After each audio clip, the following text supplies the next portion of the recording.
মাননীয় মুখ্যমন্ত্ৰী ডক্টৰ হিমন্ত বিশ্ব শৰ্মা ডাঙৰীয়াই দালালৰ বিৰুদ্ধে আগ্ৰাসী ভূমিকা লোৱাৰ পিছতো কিদৰে একাংশ বনিয়াই সহি জাল কৰি মাটি ক্ৰয় কৰি আছে তাৰ আজি আমি এটা উদাহৰণ দিব খুজিছো।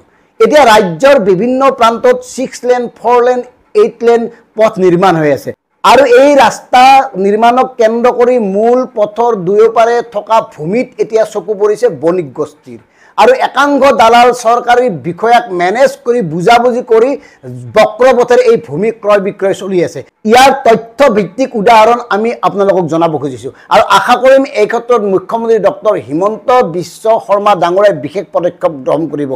কাৰণ এই মাটিৰ ওপৰত এবাৰ যাৰ চকু পৰিছে সেই চকু দিয়া লোকসকল বহুত ডাঙৰ মানুহ, টকা পইচা থকা মানুহ, চৰকাৰৰ লগত বুজাবুজি থকা মানুহ আৰু এই কাৰণে এইটো এটা ডাঙৰ প্ৰত্যাহ্বান হ'ব। এইজন হল ৰাম প্ৰতাপ গোয়েল, বেলতলাৰ আসাম কাটাৰৰ স্বত্বাধিকাৰী।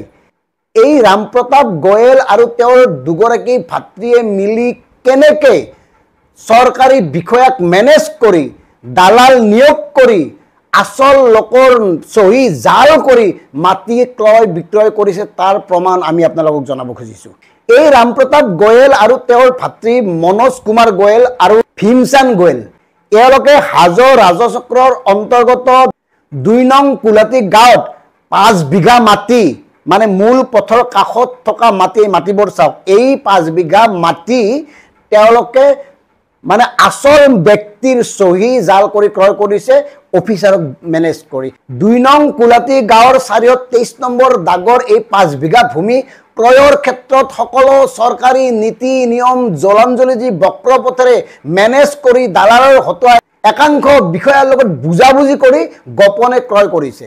এই মাটিখিনিৰ মূল যিগৰাকী পট্টাদাৰ তেওঁলোকৰ পৰিয়ালৰ ইতিমধ্যে এজন ঢুকাইছে। আনহাতে পাটোৱাৰী উপাধিৰ 7 গৰাকী লোকৰ সহি জাল কৰি এওঁলোকে এই মাটিখিনি জানুৱাৰী মাহৰ অৰ্থাৎ 2024 জানুৱাৰী মাহৰ 12 তাৰিখে নিজৰ নামত নামজাৰি কৰি লৈছে।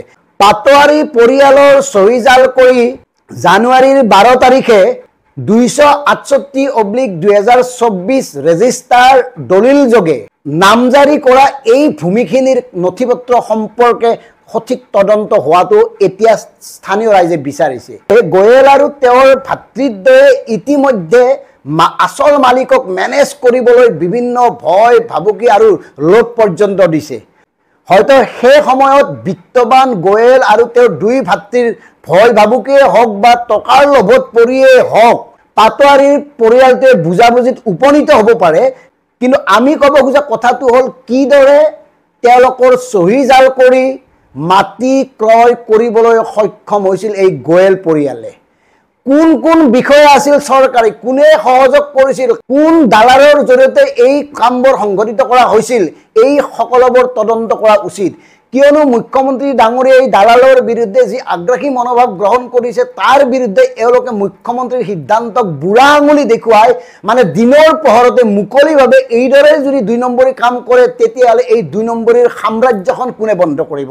এই ৰাম প্ৰতাপ গোয়েল নামৰ বণিকসকলৰ হাতৰাৰ পৰা কোনে ৰক্ষা কৰিব খিলঞ্জীয়াৰ মাটি? এই প্ৰশ্নটোৱে আটাইতকৈ ডাঙৰ প্ৰশ্ন।